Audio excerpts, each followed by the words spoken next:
Men gelin nehilsiz orta barin qıtılını çoxuna asmanı qalırdınız Tansın lezzetini alalı biz Hiç kim uyut gitmeli değil Hiç kim yatmalı değil Tansın hiç kim kaçmalı değil Aydın gerek bu meselede Elini çar çar çar Tansın dostunu tar tar Durma elini çar çar çar çar çar Tansın dostunu tar tar tar Har kardeş soruna çar çar çar diyor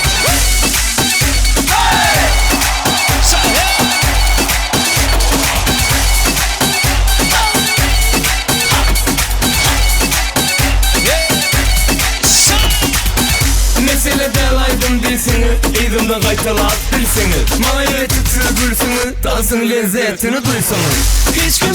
gitmeli değil Hiç kim yatmalı değil Dansın hiç kim kaçmalı değil Aydım gerek mi meselede Elini şar şar şar Dansın dostunu tar